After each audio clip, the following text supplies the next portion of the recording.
Hey, it's Honey again. And guess what? You know it. I have a special guest. You're going to love him. He's so cute and sexy, and you're going to remember him from back in the day. So we're doing both double duty today. We're going to learn all about him because we are perpetual learners. And we are going to learn about him being in the movies. That's right.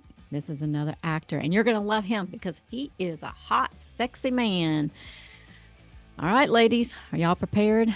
Because he is. Woo! You're going to like him.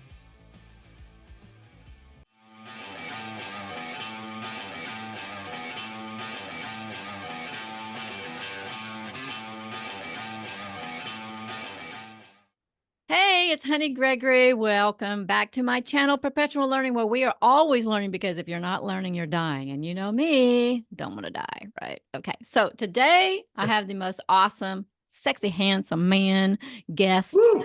Woo, that's right. Everybody who has ever seen one of your favorite horror movies, this is Franksaladino. Did I say it right? You did say it right. Oh, Saladino, yeah. very good. Oh, Saladino. Okay, singer, Yes, dancer, actor, successful businessman, father, and I think husband too, right? I mean, no, what? I'm available. Woo! Okay, ladies. Oh, the news is out. Okay, so we got to give you the 4S rating. My 4S rating. Available. My 4S rating is smart, sexy, successful, and single. And single. Woo! All girls. All right, ladies. I told you we had a special treat for you tonight. Oh my goodness. Well, you didn't tell me that. I might have met you down at the bar or something at the Frankencon. Oh, look at that. Look at that. But I tell you I'm what, teasing you. me and my ex always remained good friends.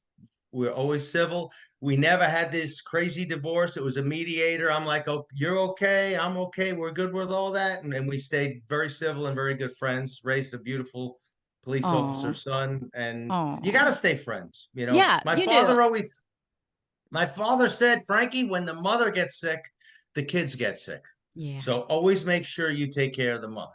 Well, that's You- excellent advice. As a divorce attorney, as you know, I am. I cannot tell you Yeah. how many men come in to my office and they want a war. They want a war with the person that they love and created beautiful babies with. They just want a war. And it's really Right. sad. It's really sad. But it happens all the time. So kudos to you for being such an excellent human being to put your kids first and to, listen to your dad and put value in that relationship and continuing to be friends. You're Well, amazing. thank you. See, that's why I wanted you on here. Oh You're my so God. amazing. Boy, I love this. I'm enjoying this. I don't get that too much. Aha. I thought my only Woo-hoo. fan was my son and my dog, and my dog is dead. So went from 2 to 1. Oh, All please. of a sudden Oh, please. Come on. Surely you knew that you were loved by from, the movie Sleepaway Camp. Everybody that knows was 40 Sleepaway years. Camp. I didn't know that until Frankencon, and then really finding out that these people existed, that Yeah. fans existed. Yeah, right? It's crazy. I didn't know that the movie had that kind of staying power, Yeah. I mean, myself, once I did the movie, and I can get into that, a few things happened. I realized this isn't for me. Yeah. And I went and I just look forward. I don't go forward and then look back, go forward and look back, go forward. I never did that. So I didn't know what happened yesterday, let alone 40 years ago, Yeah. because there's too much in front of you. Yeah. And so I found out about all this, that Sleepaway Camp was a big hit, that people actually tattooed the logo on their arms, and then that they drove 8 hours to see me. I said, know, right? Are you serious? 8 hours to see me? I said, could you Yeah. record this, please? Because nobody's going to believe it. 8 hours. Yeah. So, It's great. I mean, it's nuts, but it's great, right? I get the same stories. I get the same stories too. Yeah. Kudos to the fans. Thank you, because they keep us alive. Yeah, it's beautiful. It's interesting because at the Frankencon, I had a gentleman come up to me, and I won't say his name if I can even remember it, but telling me the story about how he watched the Joe Bob Briggs show and me and Joe Bob doing our skits. Oh, you're so sweet. And having fun, and he said, it's still a touching moment to him, even though his father had passed. So he teared up telling me the stories of him and his dad watching on, Saturday night or whatever. And I'm like, isn't that great? And he drove all the way there to get my autograph. I was like, oh my gosh, this is wild. Same experience. And he was probably talking to his father the entire way, saying, "I'm gonna say hello to you, Oh, to her for you, Dad." yeah. You know. And I signed he had me autograph the picture to his father. Oh Oh, look, wow! I just got You gave goosebumps. me goose pimples too. Yep. Oh my gosh. I'm like, ooh, got me.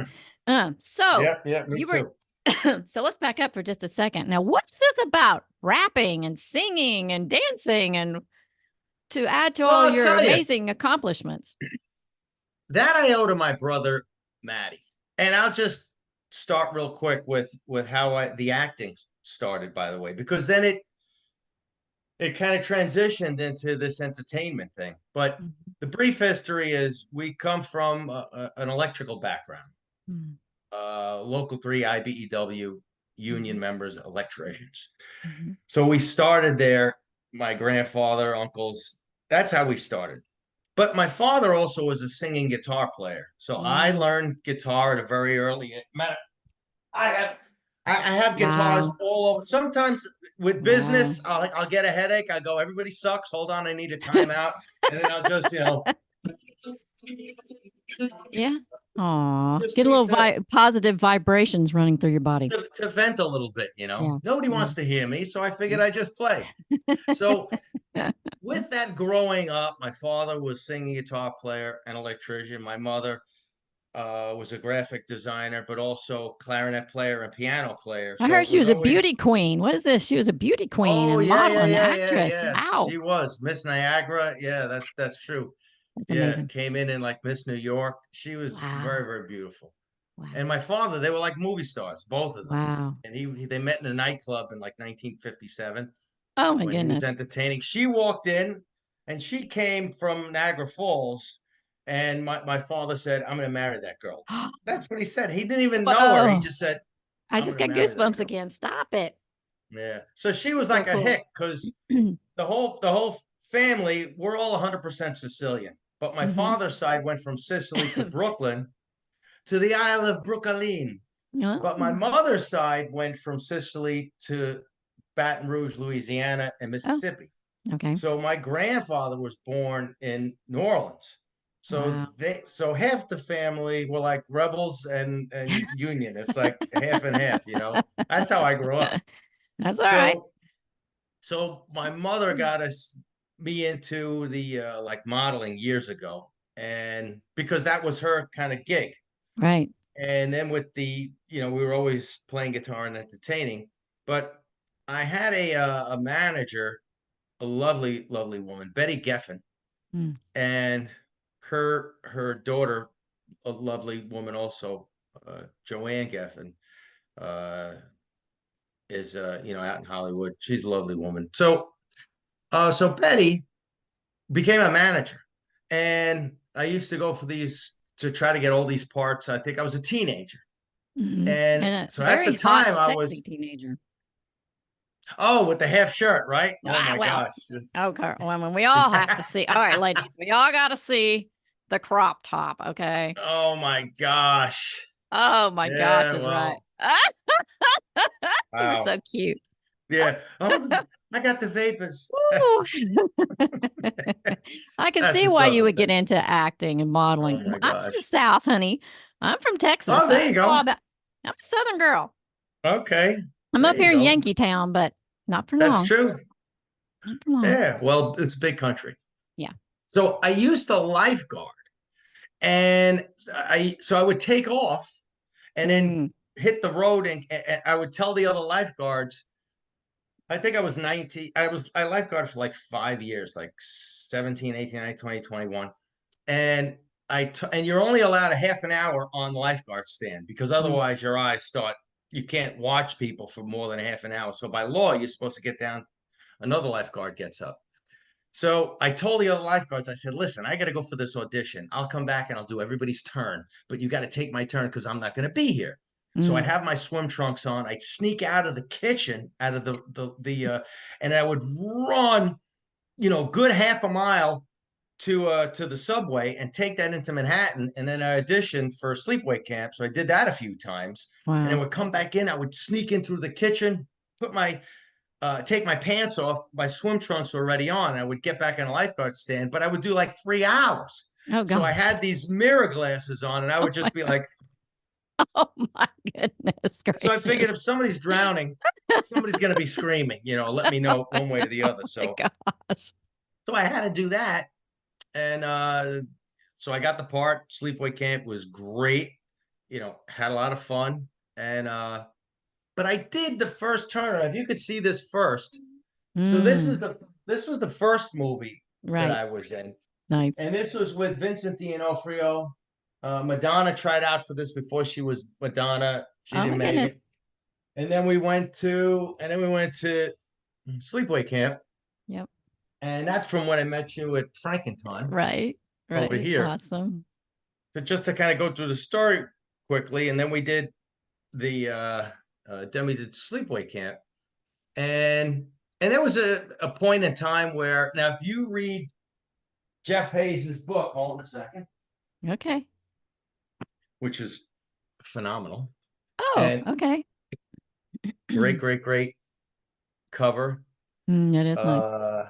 Designed by Myra. She was at the show. Brilliant, beautiful, talented. And I don't think I met her. so yeah, oh boy, she had I don't this think I met her. striking orange outfit on, and it was Oh, I like saw a really picture of you cool. online. Yeah, Green with hair, her. yeah, Yes. Yeah. orange hair, yeah, real strikingly beautiful. So she's just like you. Oh, And she designed all of this along with second. Oh, and Frankie Vinci made oh, this. cool. So Wow. designed this also. I tell you, a Nice. lot of talented people out there. Oh, But yeah. in Jeff Hayes's book, kind of goes through how the movie was made, Hmm. and also personal stories. So if you go to Amazon and get his book, of course, and if we go to, I think it's the beginning of page of chapter 4, which is here, that's me and Kathy Kami. And it Wow. starts out with, went from being a lifeguard to playing Counselor Gino, and then it just kind of goes through the story. So Cool. for anybody out there, if they really want to know about Yeah. Sleepaway Camp and all the cast members' personal stories, it's a great book because it has a lot of pictures. And these were Cool. some personal pictures that I took, as an actor being on the set. In this particular one, we were shooting a scene. This was the scene at the social where the fight was. And that was probably 2 o'clock or so in the morning. Mm. And I was thirsty. So I went in the back of this big a gym or wherever. I don't know what kind of building you'd call it, but it was pitch black dark. And I saw a refrigerator. So I thought maybe there'd be some water or something in there. And I opened up the refrigerator, and that's what I found in there, which I had no idea. And I didn't jump back. I leaped back and cried like a little girl. I screamed like a little girl. What the hell? What the hell am happening? I had no idea but it was like a gelatin kind of a figure that had to be stuffed in the refrigerator. So Oh that I my was not God. expecting that. I was Yeah. expecting maybe a Yeah. Coca-Cola, and this is what I ended up getting. So it's just crazy things like that you find in this Oh my book. So you got to go goodness. get this book. All right. Thank you, Awesome. Myra, for a great Good cover. plug. So, well, yeah, this way they could find out, right? So Hmm. everybody has their I own little love it. stories in there, and some great pictures that were from, personal pictures. So everybody's gonna have stuff that nobody even knew they had till you Nice. kind of go through these old pictures and just see what comes up, and it kind of helps you to remember different stories. So and what would happen is you would show up at your hotel, and then there'd be a piece of paper on there. It would have the cast members list, and then Mm. it would tell you if you were working that day, and then where to meet, what time the pickup was. But I think there was a week that I didn't work at all, so I took my guitar with me. I always had my guitar, Nice. because wherever there was me and my guitar, there was always ladies. Ah, And me, yeah. guitar, and Oh, ladies ladies' always worked man. out. It was just a great combination, I see. I see. Ladies' man knows how to Still works serenade. today. I'm listening. No, I'm just, So I would just play the guitar, or I would go fishing. yeah. And that's what I did when I went down. And you'll Yeah. see a couple of other things in the book about, different stories. Uh, just getting lost down there. And then, you're down Well, on the Hudson River in a valley, and all of a sudden the sun goes down. They're like, mm. what the? And you're hearing Deliverance in your head. Ding, ding, ding, ding, ding, ding, ding, ding. Don't forget, this is like Yeah, 1982. right. And I'm like, I gotta get Uh, out of here, you know? no And so, kidding. Spooky. yeah. Well, so So, you got into the acting, but you had other aspirations growing up. Like you played sports and you wanted to be a fighter pilot. I mean, you had all kinds of things. So how did you manage to go down the acting instead of going towards your real dreams, your original well, dreams? I tell you, I had a lot of, first of all, start with this premise. Hmm. And I've read tons and tons of business books, but I was raised by super parents, Superman and Superwoman. Those are my Ah, parents. nice. So my father instilled in me never waste time. So time was so valuable. My friends would say, "So where do you hang out?" And I was Mm. like, "Does not compute, does not hang out." You mean waste time, like hang out? I Mm, never hung out. yeah. Almost every waking minute was gauged towards something. I was even learning more guitar. I was reading more about business. This is while I was in school or while I was Well, doing that's the secret electrical. to success. Well, don't waste time. You Yeah. 24 I hours a day is a Yeah. lot of time. Yeah, and we are kind of programmed to do that. Even myself, I have to catch myself all the time, and it's hard. It's hard when you've been programmed. You know, you were lucky to have good parents, but most parents they sit around and watch ball games all weekend, or they don't. Yeah, They don't. no. My father would ask. He goes, "So what did you Yeah, do today?" So I yeah, knew I had to, I had to respond. yeah. And he was the kind of guy that shirt has a stain in it. Get rid of that shirt. Your pants has a hole in it. Get rid of the pants. Take a shave. Get a haircut. So if you weren't on, if your penmanship, anybody who looked at my autograph, I tell you, I got a damn good autograph. But that was because all my father did was Oh, do it better.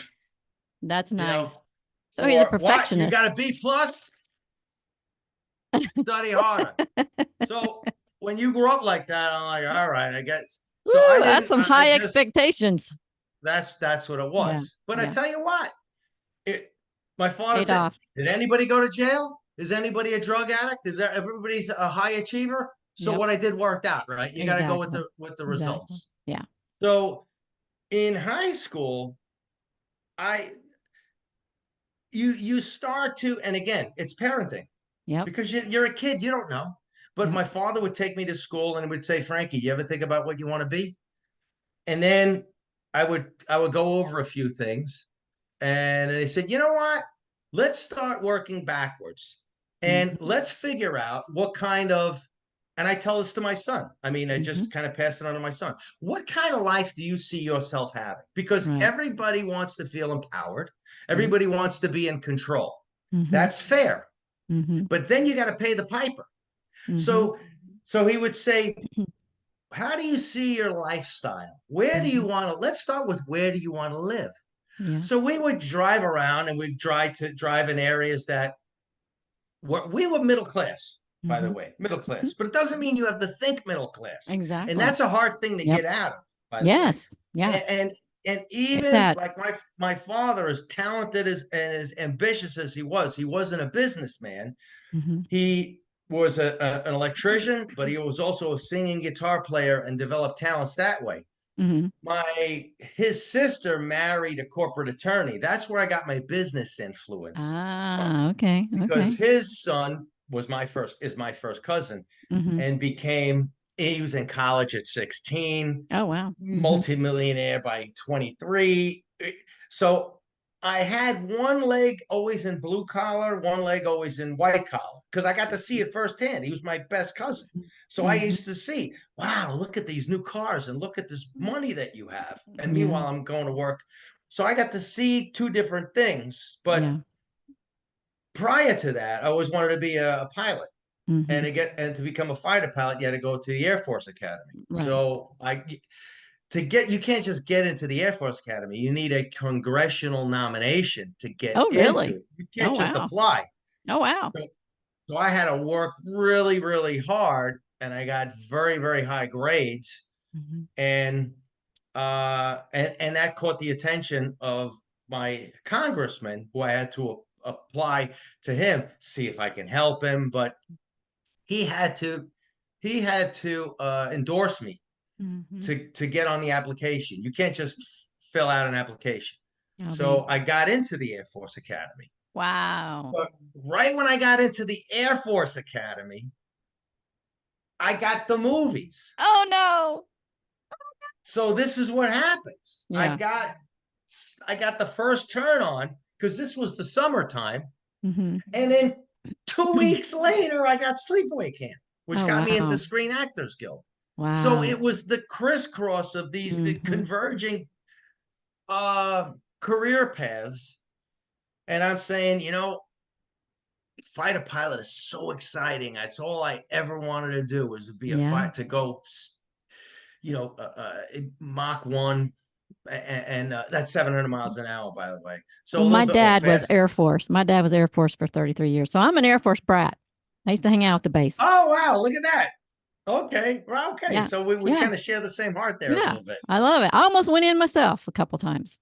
Wow. Where are you Yeah. from, by the way? Fort Georgia? Worth, Texas. Fort Worth. Oh, Texas. Yep. Oh, Texas Yeah. gal. I can Yeah. see that. Yeah. Yeah. Wow. That's great. Yeah. I love the military stuff. I still do. I even Yeah. I wear a Air Force t-shirt and stuff around all the time.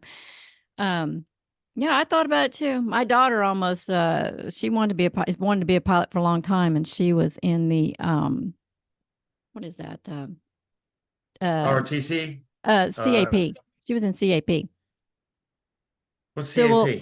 Civil Air Patrol, where you learn to fly, and Oh, it's kind okay. of like Air Force Reserves for under 19. Wow. Yeah, it's really cool. I love it. I love it. Yeah, nice. Yeah, she's starting early. That's great. Yeah, but then she Well, changed her mind because going to pilot school, going to college of pilot school, it's about it's about $80,000 a year. And I was like, Mommy hasn't been working full time for the last 10 years. We don't have that much saved up. So yeah. but she has some great ethics though. Yeah. So Trying, well. business ethics and yeah. Mhm, And that's really what it comes down to yeah. is and you know how you find this out, by the way? Reading biographies. Yeah. When you think you had a hard day, Yeah. find out that Benjamin Franklin had to get in a boat and go 3 months to go to France to say, hey guys, can you do us a favor? We need a little bit of money because we got to fight Britain. And then when you find out, well, we had to go to Valley Forge and these guys ate their shoes and they were Yeah. fighting, or you Yeah. find out that the Yeah. Alabama had I didn't make this up. This is Yeah. history. Read history. But Yeah. but the human being is the same human being as it was in the 1800s as it is Yeah. now, for better or worse. Yeah. And then you realize that, a little round top, this is Gettysburg now. And then you find out that these guys, the Alabama, had to march 50 miles, which is like here, like the going from the Verrazano Bridge with a rucksack on of 60, 70 pounds, marching 50 miles in July with wool coats, Mhm. and then fighting the Massachusetts going uphill and almost winning. And you Yeah. had a hard day, you should get 5 across the eyes for one of those things. You see? Ow, boom.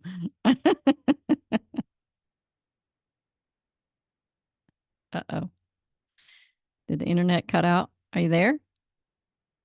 Well, it's all right. We can it's still recording. So anyway, zoom, you were going. Wait, cancel. Okay. Okay. What was I saying? Oh. Oh, we were just talking about finding out what you're really made of when the Yeah. Alabama ran up. And Yeah. then basically what it comes down to is if you want to, I don't want this to turn into a life lesson. We're talking about sleepaway camp and everything. But the point is, for me, sometimes it's great when you could just focus on one thing and keep going. That didn't happen for me. I focused on a lot of things, but I did focus. I was able to focus on them. So being a fighter pilot, being a musician, and you can only do that when you don't waste time. Right. But what happens is you're going to have a crisscross. And for me, it was get into the fighter pilot training at the Air Force Academy or become a big movie star. So I was talking to a couple of fighter pilots and I said, Frankie, it's not like you're driving in a car and you're seeing trees and fire hydrants and you're going 700 miles an hour. All you see is clouds. And the only thing that tells you you're going 700 miles an hour at 1,000 miles an hour is your instruments. So he kind of like I mean, in hindsight, it's like he probably said, I don't want any competition. Don't go to school to be my competition. But I was 17 at the Yeah. time or so. Yeah. And So he took the glory out of it, the interest. It yeah, he took wasn't as glamorous as you thought it was, right? exactly. And Yeah. then I saw this being glamorous, so I figured I'd try this. Yeah. But this was a non-union movie, and I got $30 in a sandwich, by the way. That remember that $30 and here's the Wow. sandwich. Yeah, wow. That's amazing. Like, don't they give you better sandwiches at jail? And you give me this? What the hell is even Yeah. in here?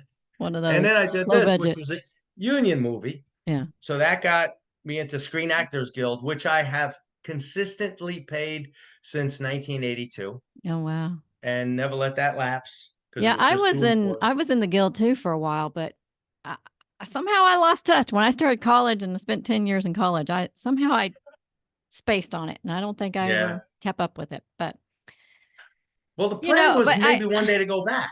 So I yeah, figured, let me just me keep too. paying. Let me keep paying. Me I don't want too. to put it on a. You never know what happens in Yep. politics. You know, all of a sudden you take a leave of absence, and then the chair people get together and they go, well, those in the leave of absence. I never wanted that to be an issue, so I just Yeah. paid. I didn't want to Well, know about it. I love your story, and your dad seems brilliant because when you know, we always know that the path to success is to know where you're going before you start the journey. And Yes, a lot of people don't apply that to their career. They apply it to their vacation, but they don't apply it to their end goals, you know, their career for their lifetime. And correct. I mean, it's the same step process. It's like, where do you want to be? Where do you want to end up? And then you plot your journey, how to get there. Well, here's the thing: that's why it's important, and I did that with my son. Mm-hmm. I didn't want him to think about this pie in the sky. Like my father actually drove. Frankie, do you want to live in this house? Do you want to live over here in the mud? Or hold on a second, let's drive through this community. Not saying anything about the people, but it's the thought process because you'll find out you can have two brothers. So don't say about the environment. That's proven false. Yeah. You can have two brothers raised by the same parents in the same house, same community. One becomes filthy rich, one becomes a bum. Yeah. So there's no environment. That's nonsense. The it's data proves the other way. So then they would drive and go, let's go see what a multi-million-dollar community looks like. Yeah. So when you start, not like, what do you want to do? No. You want to see, what does it get you? You want to see what lifestyle you can live. Do you want to live in this house, in this area? Or do you want to live in this house, in this area? And then you reverse engineer it. Yep. Well, this house is, $100,000. This house is $7 million. Yeah. There's a guy with two arms and two legs. There's a guy with two arms and two legs. What does he do? What does he do? And then he would say, let's go to the New York Times and look at help wanted ads and just see what people make. Let's see what salaries are. So we would reverse engineer. If this is the lifestyle you want, how do you get that? How much money do you make? Well, business or whatever. And then you work your way back. And then you find out, well, let's see, if I go to college and I study basket weaving, let's see, how much does basket weaving? Well, it's not going to get me that. Yep. So you can't start in the middle. Let's say you can't start in the middle with a mechanism that's a vehicle to make money because you want to feed yourself, so you need money. We don't trade in shells, and money is something easy. Not that it's everything, but you can measure money. You can't measure other things. Love, you can't measure it. Money, you can measure it. You can count it. So if you start in the middle, and then you can't complain with, oh, well, it only makes me $20,000 a year. Well, because you started in the middle. Start with, what does it get you? That's the lifestyle it gets you, which might be fine. But don't complain about it afterwards. Yep. So the formula is start, reverse engineer it. If this is what you want, because that gives your kid or control. Absolutely. I do the same thing with my daughter. I drove her to the house where I spent a lot of time growing up, and it's a shack, because after my parents divorced, my mom made like $1 an hour, and we lived in poverty. And I said, this is where we used to live. And then we went and drove through the $1 million homes. And I said, this is where you guys want to live, right? And And I did the exact same thing with my daughter and my nephew, which I do with my daughter a lot. But at that time, my nephew was with me, and I did the same thing. I was like, you guys got to decide. If you sit on your bum looking at your phone all day, you're going to live in that shack. If you get up and do Yeah. something every day towards your Mhm. goal, you're going to live over here. You got to make up your Right. mind. You got to make up your mind. What do Right. you want? You have to take Yeah. emotion out of it. This isn't about emotion. When you're Yeah. hungry, it's not about emotion. It's how much can it's factual. And it Yeah. doesn't, I'm not saying anything about the people of their decision. It's just that's just a fact of life. Yeah. So it's a choice you make. But Yeah. because you give the kid the choice, Yeah. you give them the choice, but you also give them the method. So you do have to give them the tools to help them Yes. figure it out, because And the they're still support. just a Yeah. kid, and the Mhm. support, Yeah. right? But this way they can see, like when my son was playing the video game, Mhm. and I caught this very early. He'd play a video game, and I would say maybe he was 8, 9, something like that. And I would say, Frankie, I want you. By the way, I had him taken from 7, 8, 9, 10. I had him taking Chinese lessons. So from every Sunday from 1:30 to 4:30, we went to Chinese school. So while his friends were playing baseball in the street, Mhm. Frankie, come play. He Mhm. learned very early by Mhm. example, and him doing it, because I made him do it. Some might say, "Oh, you're a terrible father." Ask him. He'd say, "I'm the best father." Delayed gratification. Yes. So delayed gratification. So he had all day Saturday to play, and it's only a couple hours on a Sunday. It was the better Mhm. part of the day, 1:30 to 4:30. But Mhm. he studied. He was the only Yep. Caucasian kid in the Chinese school. The Chinese kids didn't want to be there because kids are kids. Yeah, of course. But he learned early that Yep. when we would go to these big car dealerships, and you'd see Ferraris and Lamborghinis, 300,000, Bentleys, Rolls Royce, $400,000. And I would say, smell it. What does that smell like, Frankie? Oh, that smells like leather, Daddy. He's Mhm. 5, 6 years old, because he Mhm. was a car guy Yep. born that way. And I said, Frankie, anything that you see that's extraordinary, like it's Mhm. an extraordinary car, an extraordinary house, because the average person just sees that part of the equation. It's Mhm. extraordinary. They Mhm. don't see that it takes extraordinary risk and sacrifice to get something extraordinary. Low risk, low reward. Yep. High risk, high reward. They Yep. only see the high stuff. Yeah. Because, and oh, I'm a victim. No, high risk, high reward. So Yep. I taught him really early that what are you going to do that's so extraordinary is extra, meaning above Mhm. ordinary. Right. So if you do ordinary, you get, I said, that's why you look on TV commercials. Will you ever see a TV commercial for a car commercial for Lamborghini and Ferrari? They don't have them, Mhm. because people who can buy those, guess what? They don't watch TV. And they don't need to know about it. They already know. They already They don't need know. to be convinced of the Right. quality. They've already researched it.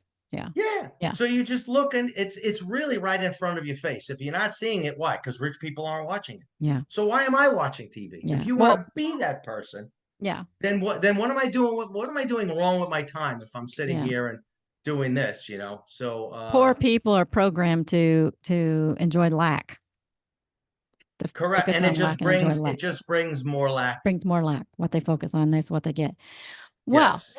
we have like 3 minutes on this one, and then we'll have to hit the other link. So we got so much more to talk about. So we're definitely going to use the other link. So, all right. Yes. Absolutely. Well, you're just so amazing. Look at you. I just love you. You're just so amazing. I love it because these are the same kind of conversations I have with my daughter, and and sometimes I do divorce coaching, Parents. so I have the same kind of conversations with some of my clients, and they get mad at me. But it is what it is. You could get mad if I'm Yep. telling you, Yep. walk into the lake, the Yep. alligator's going to eat you. Yeah. You don't get mad at me. I'm giving you Yeah. what is it? I'm telling you that. Forewarned Yeah. is for what? Yeah. Yeah, just don't do it. It's a Yeah. universal law. Yeah. I It didn't is make the universal law. law. Yeah. Law of Yeah. attraction, cause, Yeah. law of cause and what is it? Consequences. I forget. Yeah, Yeah. absolutely. All I'm a right. So Bob. you want to? I'm a big Bob Proctor fan, and Yeah. Bob Earl Proctor's great. Nightingale. Mhm. Errol Nightingale. Yeah, all That's these guys. right. Yeah, I I love love these those guys. guys. Yep, me Mm-hmm. too. Yeah. Well, Okay. So so you decided not to do baseball. You decided not to go into the Air Force, and you instead decided to follow your dream to become the actor, kind of dream, side dream. So let's stop it there and click on the next link so we can keep going and find out the rest of your story. Good idea. Okay. I'll see you on the next link. All right. Thank you. Sorry, everybody, for the internet interruptions, but I'm going to piece this all together so it'll be amazing because Frank is amazing. And we were just talking about, having the end in mind. And that's what you were a teenager and you were kind of filling different things out. You had goals. You were very focused. And then, you got a little sidetracked, because there's a little bit of attraction and glamour in the Hollywood scene. And so you got kind of scooped off down that way and you made the 2 movies, but then you did what? What'd you do after that? Didn't you do some singing and dancing or something? I don't think we ever got to that. Well, I'll tell you, I wanted to just take a quick step back because when you started with so we had 30 minutes. We have 30 minutes. Yeah, no, I know. When you said starting with the back, because when we used to drive around and like look at homes, I wasn't next to like $7-8 million homes. Yeah. We were next to a lot better homes, but not those type of homes. Yeah. So what my cousin said is, Frankie, he got me a book. He said, subscribe to this book called Unique Homes. Because it has unique homes. It's still around, but you could see homes in Miami, homes in Spain, homes in Italy, homes in Colorado. So no matter where you live, you could get this book and it would show you all these pictures. And that was probably the greatest thing I ever did, because I made like a vision board and I kept these papers forever. I cut them out. I want this house. I want that house. I want this house. Because it would make you, whenever you said, and you kind of have to train yourself, whenever you said, I want, it has to be followed up with how. How do I get it? Not like I want it like, okay, lotto. No. How do I go out and make this money to afford this? But Unique Homes was the way to do it for me. And it's still available to anybody out there. You get the book, you go through, and then you different countries, and it just inspires you of, I want this, I want this, I want this. But then you say, how do I get it? How do I get it? How do I get it? What are the steps I need to take? And you got to write them down. So as a Christian, and not everybody applies to this, but it says, conceive the idea, speak it, believe it, receive it. And you've got to do those 4 steps or you're not going to get your dream. Period. Sure. And don't be surprised if somewhere down the line, whatever you end up with happens to be a picture on your old vision board. It might even be the house that you picked out. Well, I got so mad at myself last year as I took my vision board that I've been working on for 10 years and ripped everything off because only one thing had happened on there. But, I've been, as I mentioned earlier, I have been in a limited space where I'm dreaming and visualizing, but just not getting there yet. Because I had some limitations, and that's all right. I had to do the right thing for my daughter. But anyone, challenges make you stronger, right? Yeah. It lets you know that, hey, you could survive it, and we're all about solving problems. Yeah, and so I've started a new vision board. My daughter has one, so I've been teaching her that. She's got one with her giant ranch and her big, horse stuff and everything. So Cool. But when you were a teenager and you took off and started doing movies, you probably got a little sidetracked. So how'd you get back on? Keep in mind, we were raised by the same parents. So I wasn't the only, and I'm the oldest of 3 brothers. So I had 2 other brothers thinking in different careers and different things. So at the time, Saturday Night Fever came out and it really kind of launched this big Guido thing. Italians, Italians are Guidos, which is what Vinny Barbarino, and that was it back in 78, right? Yep. So fast forward this kind of like, so then you had disco. So at that time you had disco, and then disco started to get into the clubs. Yep. And Night Fever. So that's right. But look, the Bee Gees, I still love the Bee Gees. Yeah, they're great, right? Yeah, I saw that movie with John Travolta. I think I was 12. I convinced my mom I needed to go see it. So I'm older than you. Yeah, no, it was good. Just a little bit. A little bit. Yeah, so, like 2 years. So my brother Matty, who's a friggin' genius, by the way, he's just started to notice that, look at all these Italians in all the clubs. New York City now, right? We weren't from California. We're New Yorkers. So he started to take a look and see how everybody dressed, capizios, parachute pants, real tight shirts. This is right after sleepaway camp. So I come back and did sleepaway camp, right? So this is very soon after that. And I was already an electrical apprentice, by the way, going to college and electrical school, working full time. And then, so my brother Matty said, you know something, Frankie? He didn't say it to me first. He thought of this. He said, we need like an icon in the Guido genre of this disco, because whenever we go to clubs, I was never a club guy. I was always involved in business.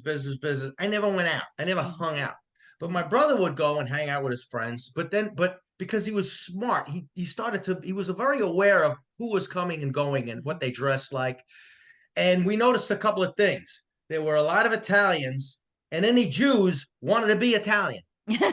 Jews and Italians in New York were always best friends.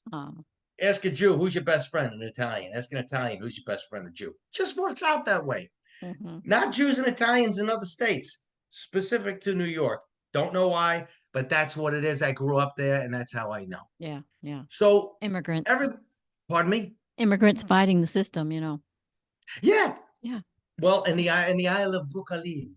Yeah. So we started to notice that. My brother started to notice. I'm not taking any credit for it. And he said, what we need is somebody and a song to represent who all of these people are. So let's call ourselves, this is in his head, he didn't tell me this yet, the Guido MCs, because everything was MC, right? So master ceremony, right? So Guido MCs, to give all this crowd of people somebody to look to. And let's create an anthem called the Guido Rap. So my brother Matty started. Oh, shit. Did we hit record? No, we did. Okay. We did, right? Yeah. Okay. Oh, bleep. So, yeah, that would really suck. So we'd have to go backwards. Is that right? Got to start over again. So my brother Matty created Matt the Horse, and as a kind of name, and then my brother Louie was Lou Ragu. So Matt the Horse and Lou Ragu. So my brother created this rap. So I'm the oldest brother. I had my own bedroom. So my brother Louie and Matty shared a bedroom. So they were kind of close. They'd go to sleep together at night and talk. And I didn't have that because I was by myself. Yeah. So Matty included Louie first. So Matty wrote this rap. And you could YouTube Guido rap, Guido MCs, and then you'll see my brother and I on there. So my brother Matty starts telling Louie, because this didn't exist yet. There was a whole group of people, and I mean millions, and who didn't have somebody to kind of hang their hat, who represented them. Nobody represented them. They were all over the place. Yeah. So my brother Matty made this rap and with Lou Ragu, and then he said, "How do you like this, Louie?" And my brother Louie said, "Well, Matty, I think we should change this, and I don't really like how this is going. We should change this word, and I think it would sound better if we did this with this sentence." So Matty said, "You know what? Okay, hold on a second, Louie. Hold on, just give me 1 second." So he walks out of his bedroom, opens up my door. "Hey, Frankie," and I'm at my desk doing something. He goes, "You want to be in a rap group with me?" I said, "Okay." So Matty goes, "Louie, you're fired." And then he goes back in. And then it was Matt the Horse and Frankie Flash. And then it was Frankie Fresh? Flash. Flash, right. So we started with the Guido rap, Matt the Horse and Frankie Flash. And we skyrocketed. We started selling records in Sam Goody's. Kids don't even know what this is. You just went and got your own studio and we made our own record. So this is what I had to do. So full-time electrical apprentice. I had to go to college. after college electrical school. This is in Manhattan. Then I went from electrical school. I met my brother in Times Square at a studio where we laid down these rap tracks. And then we did this for weeks. And then he had it mastered himself, went to the records manufacturing company, made the discs. Meanwhile, I Wow. went back home at 1 o'clock in the morning, got up at 4 o'clock in the morning to be at work at Columbia University doing electrical work at 6:30 in the morning. And Wow. I went on 3 hours sleep for decades. For Wow. decades. Yeah. So you start, keep in mind, I already read about the Civil War and what you really, you have to push yourself. You can't be Gotta no be a no. little uncomfortable.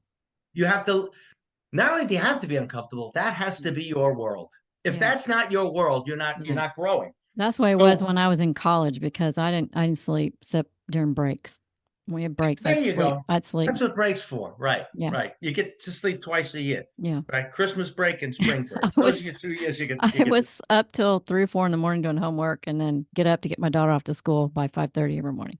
Wow. Yeah. Wow. Well, it For says a 10 lot years. about you. It says that's ethics, work ethics, right? It's, you know what? It's easy to quit on yourself, but if you do things for other people, Mhm. it's much harder to quit. So Yeah. always do things for other people, Yeah. because you can always say, I'm tired. But if other people are counting on you, and if you Yeah. have any kind of dignity and consciousness Yeah. inside of you, you're gonna get up and go, Yeah. I I might just do fail it. on me, but I'm not Yeah. failing on him, or I'm not So failing on so her. you guys skyrocketed to fame.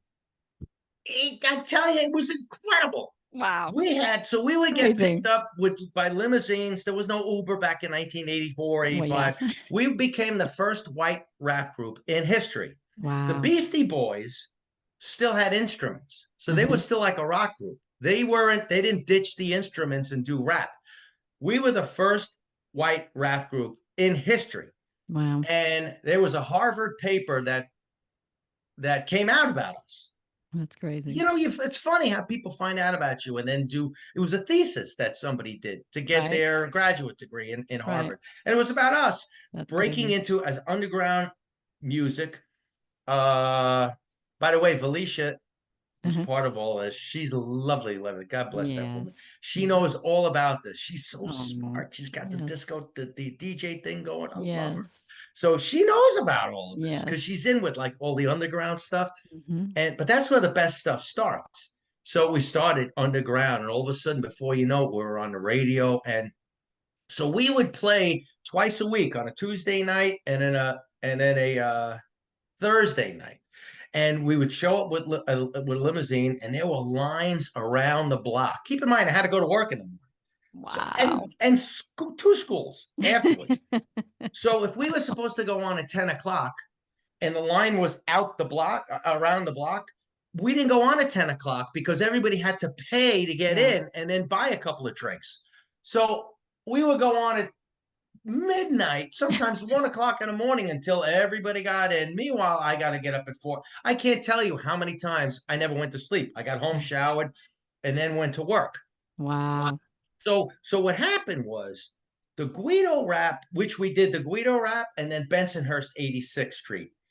So the Guido rap was about the Guidos all together, and then Bensonhurst 86th Street was a strip in Brooklyn that all the Guidos hung out on. So Cool. we gave them uh, a hero, the Guido Mhm. MCs, and then we gave them a location Yeah. because they did all of this. They drove up and down the boulevard, like this. Yeah, Boom, looking all boom, cool. boom, boom, boom, boom, boom, boom, and then they would turn around. Boom, boom, boom, boom, boom, boom, boom.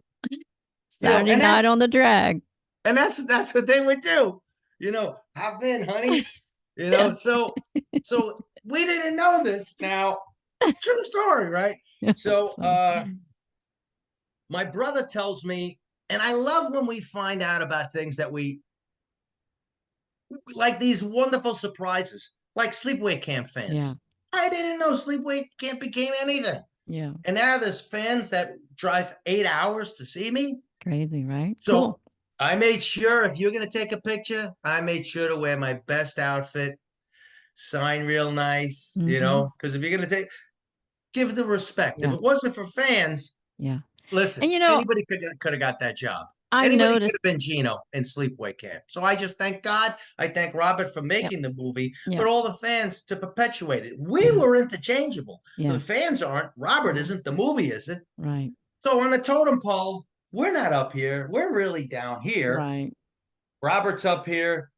Jeff Hayes, people who perpetuate all this to give it out to the fans. Angelo, keep it out, and then all the fans, and we're down here. This was just luck. Yeah. Somebody else could have been Gino. Somebody else could have been any other cast members. Right. So I just give thanks to God, and then thanks to all the fans to kind of keep us going. Yeah. And I'm fired up about this. I noticed too, because I was sitting right across from you pretty much. And Oh, you're it was yes, that's right. one of the things that Brian, my helper, my good friend Brian Parkinson, he and I noticed that you took extra care and time with every single person and treated everyone with dignity and respect and equal. Like just your approach, your mannerism, how you were so gracious and everything.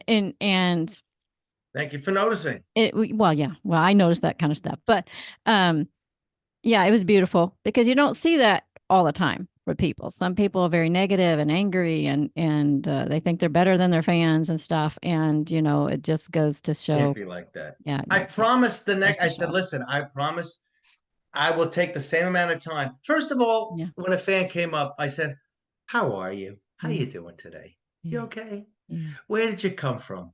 Yeah. How far did you drive? Yeah. And what do you do?" So I asked them a little bit of everything, and then Show I some said, interest. where would you like me to sign?" Mhm. I didn't want to. I wanted to take care of where everything was, and I wanted to make sure it was a very nice signature and it didn't cover anybody else's. Yep. And had a nice flow to it. So I shook everybody's hand and listen. Some people said, "Listen, I'm sorry, I can't afford a pic." I said, "Don't worry about it. Come on, let's take a picture. Let's take a picture." It's all I did about. that We too. donated all that, so Yeah. the kids and that's the part I love. But the thing is that I wasn't aware of it. So my brother tells me, "Frankie, I'm going to give you the best present you'll never imagine in your life." Somebody wrote a book. Ah. It's called, and this is this is 2 years ago or a year ago, by Palgrave Macmillan, Guido Culture and Italian American Youth from Bensonhurst 86th Street to Jersey Shore. Wow. So we started right after Sleepaway Camp. We started all of the guinea kind of stuff that you see on TV. All of the Gindaloon, all of that kind of stuff that we started. We didn't know we started it. Yeah. But the fact is, after all of these years, to have from Bensonhurst, where we started, and then to the Jersey Shore, interestingly, what's that guy's name in the Jersey Shore? Sorrentino? I don't remember. I haven't seen that in ages. Yeah, whatever. What's his name? The Situation? I forget what it is. I forget. Interestingly, in Sleepaway Camp, at the very end of Sleepaway Camp, was a little boy, Frank Sorrentino, with his head. His younger brother, who might not even been born yet, was he is the Situation. Oh my gosh. So there's a connection to Sleepaway Camp. That's crazy. Right? So that little kid in Sleepaway Camp with the bandage around his head, isn't that right, Peter? That little kid, his younger brother is the Situation. Wow. But we started all of that. It's right here. We started all that. Cool. So if you take a look and we put down, so for instance, and we didn't know this. So this is right from after Sleepaway Camp. So here's a picture. I know you can't see it. Matt Saladino performing at L'Amour's East in Queens. Guido, Matt Saladino. So this was, I forgot what year this was, 84, 85 or something like that. So this just shows from pictures of us and urban Italian American youth culture historically negotiated social boundaries. Youth have borrowed Black and Latino styles, but only selectively. Anyway, it just goes on about how the what in the name of becoming a Guido, And then it goes on to, how in retrospect it's interesting. Well, let's see over here. So the same two Queens rappers, Frankie Flesh and Matt the Horse, released the underground tape Guido Rap in Bensonhurst 86th Street. The lyrics of the two songs delineate the subculture profile for Guido that substantially overlaps with Bear. That's this guy's name. Cuisine. Guido Rap calls attention to proficiency in fighting and cool cars, although it accentuates the importance of disco. So it just kind of goes on with how our subculture record represented this subculture and brought it to the forefront. Yeah. Which then people gravitated to, because now they knew who they were. They kind of called themselves Guido, but now they knew what the epitome of what a Guido. Take a look at this. Here, hold on a second. Okay. Hold on. Okay. So here is, I don't know if you can see it or not. Aww. This is me and my brother Matty with Eldorado Biarritz. So nice. if you were the top cuisine, that was us. This is what everybody came to see back in the day. I was probably 24. So 23, 24. My brother Matty was maybe 21, 21. Look at you guys. So, that's hysterical. Yeah, so that kind of gives you an idea of what we did. Yeah. So there was never any dust underneath my feet because I was still in college. I was still in college working full time. 2 colleges, worked full time. After college, I would go to the studios, and then now we made a huge mistake, by the way, because we didn't think that rap was going to take off. So what we did was we used rap to get into the door to try to become pop stars. So we figured you're not going to go against, Michael Jackson. Yeah. So we can't go head to head with him, but how can we get our foot in the door and then switch? So, which was a huge mistake. Because you already had it going. Huge mistake. Because you learn from and it's a risk that you take. Sometimes you just don't know. But when you're the first at things, sometimes it's not always the best. People rush to be the first, but then the first make mistakes. You're the trailblazer, but you got to learn on your path. Yes, and we learned everything. But sometimes the guy in second place goes, whoa, I'm not going to do that, right? Yeah. So what happened was, what we should have done was stayed the Guido MCs. We didn't think there was going to be a big future for us like that. We thought this was like a trend. Huge mistake. Because we could have went into some, play guitar. It could have been like a Kid Rock kind of a thing. There was a lot of stuff. We were before it. We were the first. There were no white rap groups ever. Guido MCs was the first. Wow. That's a fact. So what we did was we transitioned to, we had a producer, Warren Schatz, and he produced with Vicky Sue Robinson, Turn the Beat Around. Turn the beat around. Right. That was back in those days, you remember? I went to the discos. Yeah, it was a good time. I started sneaking in when I was in high school. Oh my gosh. So Studio 64. Yeah, that was just a great place. If I remember the name correctly. So anyway, so we got Vicky Sue Robinson to sing on our record, but we changed our name to Charisma. And we instead of a rap, we made a song, and we got Vicky Sue Robinson to sing on our record because she was our producer's friend. So she came and sang on our record. It sounded great, but we transitioned from rap, 2 big mistakes, transitioned from rap to music and changed our name. So then when we went out, people were like, who are you? Who's that? Right. Then we said, this is a mistake. Let's go back we'll change our name again to Organized Rhyme. Instead Oh, of no. organized crime, organized rhyme. Uh-huh. And then somebody else became that. Everybody stole from us, by the way. Oh, But that's what also happens when you're the yeah. first. Oh, I'll be Yeah. organized rhyme. We should have just kept with the Guido MCs Yeah. because that was That selling worked. records like It worked. crazy. Yeah. It was great. Imagine going to the record store. First of all, I got to see myself on a big screen, not once, but twice. And I Wow. got to see my records, not one, but two, in every record store. Wow. And I was I wasn't even 25 yet. So I Wow. already lived life. I already had all that experience. I wasn't even 25. That was in a period Wow. of 5 years. Of when I auditioned for Sleepaway Camp, I was 19. And then by the time this finished, I was 25. And then by that time, I never jumped ship and started something else. I always had other stuff ready. So Mm-hmm. when I said, forget this, I already had 3 other businesses started. Mm. Mortgage business, invention business. So I already had other things started.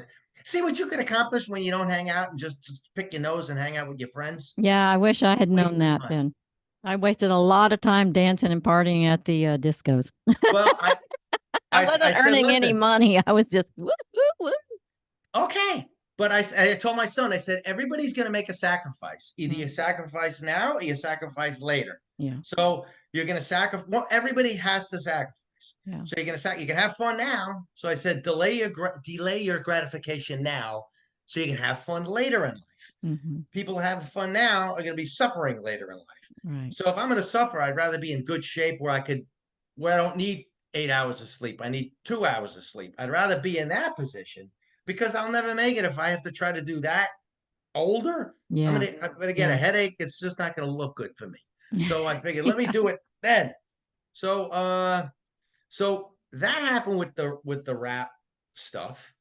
And it was first of all, it was so funny because we made so much money. And but because we were raised like we never wasted money, we never went out, hey, let's do cocaine and all this kind of. You could have put a pile of cocaine in front of me. I'm not tempted. Mm-hmm. I never did drugs. Never. I was too strong for. You couldn't tempt me. It didn't matter to me. You know. Mm-hmm. Oh yeah. Oh, it's free. Well, free bullets. Free Okay, cancer. so it's Free. free. What Right. does that? That's irrelevant. It's free. It's not going to Mm-hmm. do anything. So I wasn't interested. Therefore, the people I hung out with. They were either business people or part of what we were doing. It wasn't like hang out kind of friends. Let's go out and party. And, if I hung out, it was with a girl. Mm-hmm. If I had extra time, believe me, it was with a guidette. And it was never a shortage. Yeah. It was next, next. So there was never a shortage. Yeah. So if I was going to hang out, it wasn't going to be with these guys. It was going to be Right. with her Yeah. and her and her and her and her. So I had a lot of fun. Maybe that was, I was addicted. Maybe that was my addiction. But I mean, it was pretty damn good. I tell you, I had a really good time. Well, No you've done, regrets. it sounds like you've done amazing. And now you're like a CEO, founder of, some of the same, is it the same companies or different companies? Yeah, what happened was because I always woke up with, I still do. I wake up with an expectation. And the expectation is what opportunity is going to be right in front of me that I have to recognize. Because I Mm-hmm. realize that there's opportunities all over the place, but people walk around, most people, with their a routine. Mm-hmm.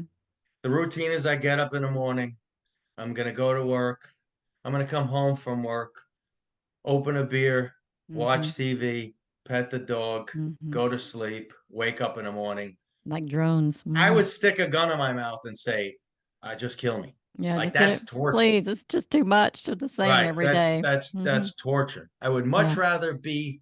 Now keep in mind I had influence. So my cousin who went to college at 16, Wharton graduate.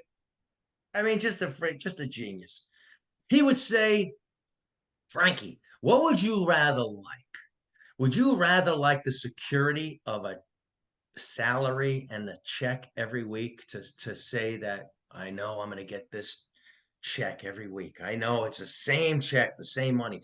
Oh, but you like the excitement of knowing I don't know what I'm going to get next week. It's always like Christmas. I'm going to open up a present.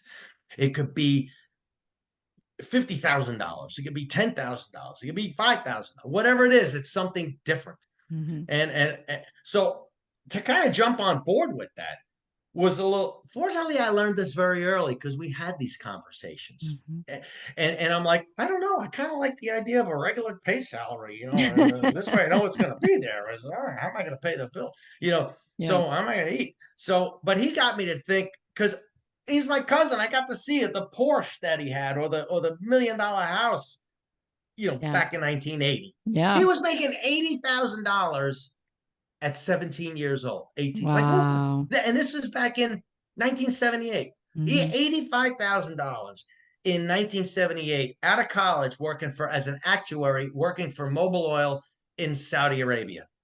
Yeah, So it's my hard to come aunt by said, actuaries. Actuaries are hard to find. hard to find. They Yes. are. They're hard to find. They study risk. Yeah. And so my aunt said, once your cousin left for college, I never saw him again. Because then he went to college, he moved out, he moved to Saudi Arabia, and he would come back every couple of weeks, and that was it. So her time Wow. with her son was very short. Oh. But his father was a corporate attorney who traveled a little over. So it's Yeah. your influence. Yes. That's kind of what my expectation is, Yeah.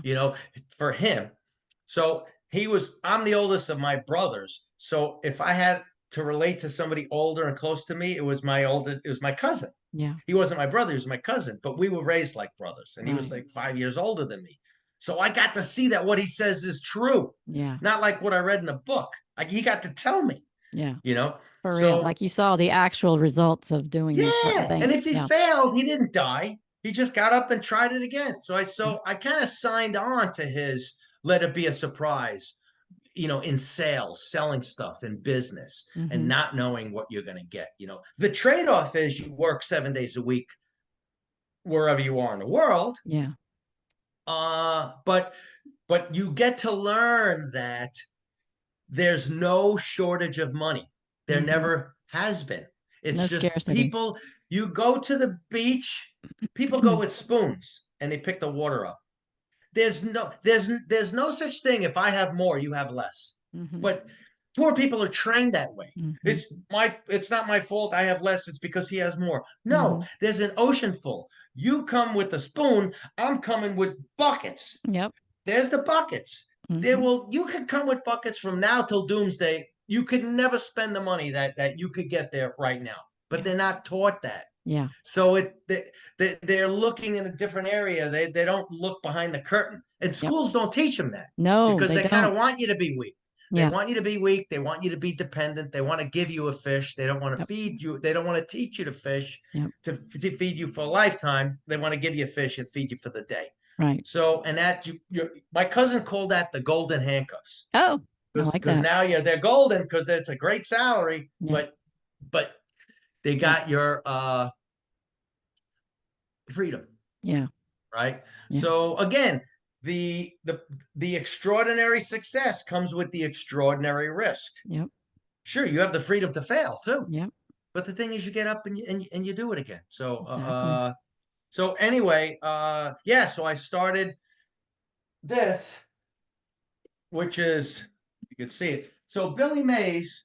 So I created this invention called the Pro Handle. I should have brought one up. And it's a handle attachment that goes onto any straight-handled stick tool. So instead of you having to bend down, Mm. you could stand up and it saves your back. Oh, I So like you that. could put it on shovels, rakes, mops, push Mhm. brooms. You could go to YouTube, Billy Mays Pro Handle it, and you'll see the commercial. Cool. So I made this invention, and this put in all the grass in the new Yankee Stadium. Oh my goodness. This product right here. So every time, and I'm not even a Yankee fan, but when I watch, I go, my product put in all that grass. Yeah. Right. And that's like for me it's just something that my son could always see, and grandkids go, my grandfather, my father's product put in all that grass in Yankee Mm-hmm. Stadium. Mm-hmm. So it's just kind of creating It's something very that will cool. outlive I you. love it. Yeah, I like Yeah, it. so it's completely adjustable. So from that, I learned how to invent products. And there was no, I found out about all the rip-off companies, the invention companies, all the rip-off companies. Mm-hmm. And I remember one time this company didn't want to give me my money back. So Mm. again, early 80s. So me, my brother Matty, and Fat Sal, we took a ride. Had a little conversation with them. We had a little conversation with him. And it started like this. Hello, miss. You're the secretary? Okay. Please take your bags and have lunch now. But, sir, it's only 10 o'clock. Have lunch now. Come back. Please. Trust me. Then we go talk to the guy. Well, you can't. We go listen. You're right. You don't have to give us our money back. But is it worth looking over your shoulder from this point Forever. forever? Offer you can't refuse. Right. I go, Fat Sal, maybe he doesn't, I don't know, maybe you could help him understand a little bit. He was Yeah. like, Yes, right. Yeah. Well, don't sometimes you gotta try to rip off people. sometimes you gotta do what you gotta do, Yeah, listen, it was all fair. It's just don't try to rob me. Yeah. So I found out about all of this and I said, something, this really sucks because inventors are prone to believing pie in the sky kind of stuff. Mm-hmm. And so let me create a company that can help inventors. So I got Awesome. products into Home Depot, Cool. Lowe's. And so if you look at inventsmart.com, that's my company, inventsmart.com. Awesome. And my other company, Trentco Innoventions, TRENTCO Innoventions. So those two companies help inventors get products into these big, big, big retailers. And that's what I've been doing for the past 30 years. Home Depot, Lowe's, Menards, getting products into all these. So That's helping amazing. inventors, protecting them from these crazy people out Yes. there and making their dreams come true. So that's where I find passion now. I love it. Although I still keep Screen Actors Guild card and I would love to go do movies just for the fun of it and meet fans for the fun of it. But the business part is making money, making life better for people, creating products that didn't exist. Yeah. If you go to homedepot.com and look at Costa Rican teak deck, that's all my stuff. Costa Rican teak deck. Awesome. Okay? Oh my gosh. That's what I've been doing. This has been beautiful. I love it. You're amazing. Thank you so much for right back at you, kiddo. Coming on my show and dealing with my internet today. I'm so sorry. Life's full of challenges, right? It's how you answer them, right? We don't cry about it. We're all about solutions, right? We're all about solutions. It's not about the problem, it's about the solution. Honey, thank you so much. Thank you. Love you. Thank you so much. We got to do this again, and I can't wait to see you. Thanks, fans. We appreciate all your help and all your support all these years. We'd be nothing without you. God bless everybody. Amen. Thanks. Talk to you later. Bye.